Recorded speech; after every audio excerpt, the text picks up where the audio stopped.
Kelly, I wanted to take a few minutes with you, you alluded earlier to the fact that many or most of your experiences with racism have been within the Jewish community. Um, we want to talk a little bit about the idea of acceptance as a Black Jewish woman, and also as someone who is studying to become a rabbi and who's going to be a leader within the community. And I know we've had this conversation before.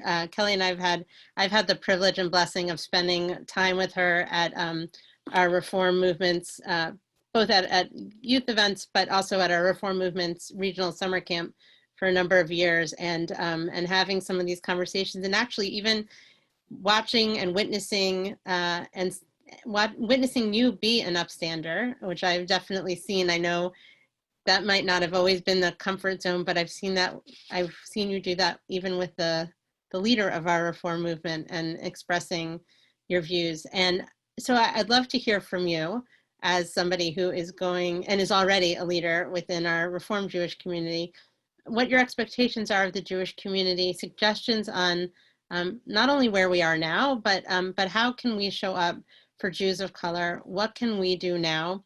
And what I know there's that longer term process of work that needs to happen too, but what do you hope to see for the long term?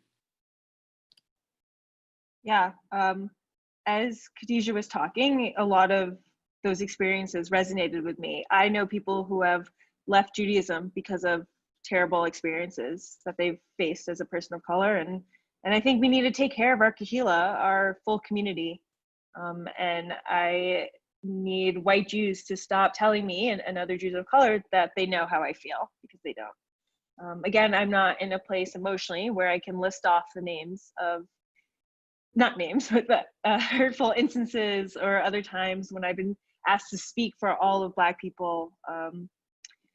And even there's a time before I started rabbinical school and during where I'm not sure if I'm on the right path because of these racist experiences that I faced and what I've heard from my classmates of color. Like I don't always know that my progressive institution, my very progressive institution, is ready for someone like me.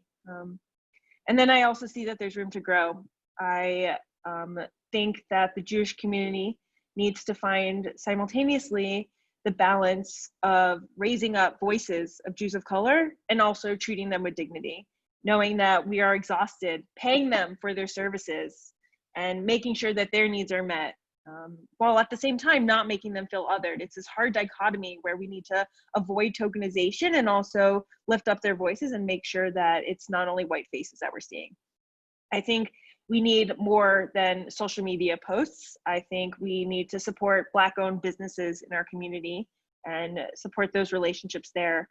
I think we need to, as Jews, use our power and lobby institutions to defund the police and to please stop hiring armed guards in front of our synagogue. Every time you do that, it's to make the white people feel more comfortable, when in reality it's saying, we don't want Black people here. We can donate to GoFundMes and support other nonprofits within the community that help people of color. I think white Jews, it would be helpful if we stop demonizing anger and violence that is happening and know the facts and unlearn that systematic racism is based in the history of our culture for centuries since Black people landed on our shores. There's this image of the angry Black person that's upsetting you when you see pictures of these riots. This is because of centuries of discrimination and internalized racism that really needs to be changed. And even if it's not your way and what you're used to, this change is essential. I also find that Jews love to lift up our role in the civil rights movement. And rightfully, I think it was a moment of pride. And also I think we need to know that not every Jew in America in the 1960s supported the civil rights movement. And just because we had this relationship in the past doesn't mean that you're off the hook for today. You can't say, oh, we helped draft the civil rights bill, when it's, the realities of today, I think, speak for itself. I think Rabbi Sandra Lawson, who is a Black rabbi who I admire, she says it best. She says, being anti-racist requires working every day, either emotionally or physically, to dismantle the racism that we've all been taught since day one in the US. This isn't going to be fixed overnight or fade away. We can share resources and recommended readings and Instagram posts, but are you doing the work? Are you reading these books that you're sharing about? Are you listening to these podcasts? Are you doing this cheshbon nefesh? We have it in Judaism. It's kind of repairing your, like, not repairing, looking at your soul.